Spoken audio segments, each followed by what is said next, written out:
தாமோ அன்பரசன் அமைச்சர் பதவியில் இருப்பதற்கு தகுதியற்றவர் என முன்னாள் அமைச்சர் RB உதயகுமார் விமர்சித்துள்ளார். ஜெயலலிதாவை பற்றி பேச திமுகவில் யாருக்கும் தகுதியில்லை என்று விமர்சித்த அவர் அவதூறு கருத்தை தெரிவித்து தாமோ அன்பரசனை முதல்வர் ஸ்டாலின் பதவி நீக்கம் செய்ய வேண்டும் என்றார். முன்னதாக தாமோ அன்பரசன் நேற்று முன்தினம் ஜெயலலிதா தொடர்பாக பேசிய கருத்து சர்ச்சையானது. நடிகர் சேரன் கடலூரில் இருந்து புதுச்சேரி நோக்கி காரில் பயணம் செய்தார். அப்போது காருக்கு பின்னால் வந்த தனியார் பேருந்து ஓட்டுநர் தொடர்ந்து ஹார்ன் ஒலித்துள்ளார். இதனால் ஒரு கட்டத்தில் பொறுமையை இழந்த சேரன் காரை நடுவழியில் நிறுத்திவிட்டு பேருந்து ஓட்டுநருடன் கடுமையாக வாக்குவாதம் செய்தார். உடனே அங்கிருந்தவர்கள் இருவரையும் சமாதானம் செய்து வைத்தனர். இதன்பின் அவர் புதுச்சேரிக்கு கிளம்பிச் சென்றார். தனியார் பள்ளிகளிலும் தமிழ் பாடத்தை 10ஆம் வகுப்பு வரை கட்டாயமாக்க பாடுபடுவதாக அமைச்சர் அன்பில் மகேஷ் தெரிவித்துள்ளார். CBSE பள்ளிகளிலும் தமிழ் பாடத்தை கட்டாயமாக்க வலியுறுத்துவதாக கூறிய அவர் அறிவியல், மருத்துவ நூல்கள் தமிழில் மொழிபெயர்க்கப்படுவதாகவும் குறிப்பிட்டார். தாய்மொழி கல்வியை ஊக்குவிக்க தமிழ் வழியில் படித்தோருக்கு கல்லூரி சேர்க்கையில் 20% இடஒதுக்கீடு தரப்படுவதாகவும் அவர் கூறினார். போதைப் பொருட்கள் ஒழிப்பில் தமிழக அரசு தோல்வியடைந்து விட்டதாக அன்புமணி விமர்சித்துள்ளார். போதைப் பொருட்களை கட்டுப்படுத்தி கடத்தல்காரர்களை கைது செய்ய வேண்டிய தமிழக அரசு அதை செய்ய தவறியுள்ளதாக குற்றம் சாட்டிய அவர் வருடந்தோறும் மாணவர்களை வைத்து போதைப்பொருள் தடுப்பு உறுதிமொழி எடுத்துக் கொள்வதால் என்ன பயன் என கேள்வி எழுப்பியுள்ளார்.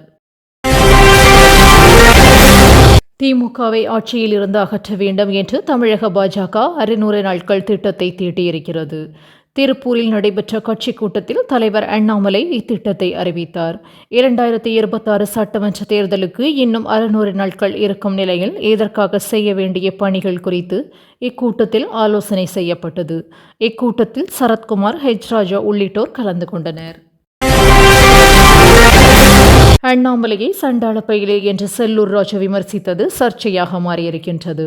சமீபத்தில் பட்டியல் பிரிவில் இருக்கும் சண்டாளர் என்ற பெயரை பொதுவெளியிலோ நகைச்சுவையாகவோ பயன்படுத்தக்கூடாது, மீறினால் கடும் நடவடிக்கை எடுக்கப்படும் என அரசு உத்தரவிட்டிருந்தது.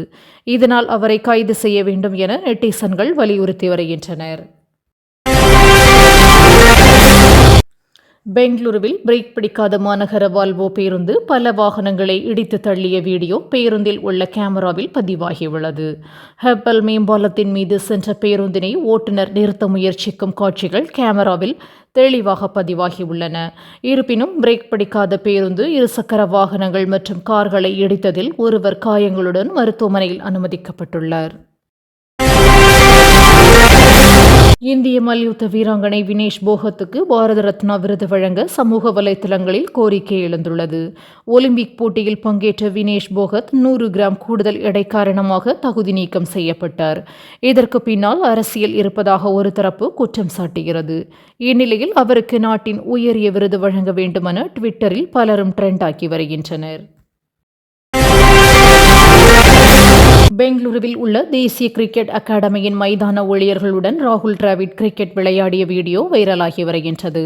மைதான ஊழியர்களின் வேண்டுகோளுக்கு இணங்க அவர்களுடன் சிறிது நேரம் அவர் கிரிக்கெட் விளையாடினார். அப்போது வேகப்பந்து வீச்சாளர்களைப் போல் ஓடி வந்து டிராவிட் பந்து வீசியது அனைவரையும் ஆச்சரியப்படுத்தும் விதமாக இருந்தது. காங்கிரஸை தொடர்ந்து இடதுசாரிகள், விடுதலை சிறுத்தைகள் கட்சி, மதிமுக ஆகிய கட்சிகளும் ஆளுநரின் தேநீர் விருந்தை புறக்கணிப்பதாக அறிவித்துள்ளன. சுதந்திர தினத்தை ஒட்டி அனைத்து அரசியல் கட்சிகளுக்கும் ஆளுநர் தேநீர் விருந்து அளிப்பது வழக்கம். இந்நிலையில் தேர்ந்தெடுக்கப்பட்ட அரசுகளுக்கு எதிராக அவர் செயல்படுவதாக கூறி திமுக கூட்டணியில் உள்ள கட்சிகள் தேநீர் விருந்தை புறக்கணிக்கின்றன. சுதந்திர தின விழாவை முன்னிட்டு கன்னியாகுமரி மாவட்டத்தில் உள்ள ஊராட்சிகளில் கிராம சபை கூட்டங்கள் நடத்த மாவட்ட ஆட்சியர் அழகு மீனா உத்தரவு பிறப்பித்துள்ளார். அதன்படி கன்னியாகுமரி மாவட்டத்தில் உள்ள 95 ஊராட்சிகளில் கிராம சபை கூட்டங்கள் நடத்துவதற்கான ஏற்பாடுகளை ஊராட்சி மன்ற தலைவர்கள் செய்து வருகின்றனர். பொதுமக்கள் தங்கள் பிரச்சினைகள் குறித்து இந்த கூட்டத்தில் தெரிவிக்கலாம் என்று கூறப்பட்டுள்ளது.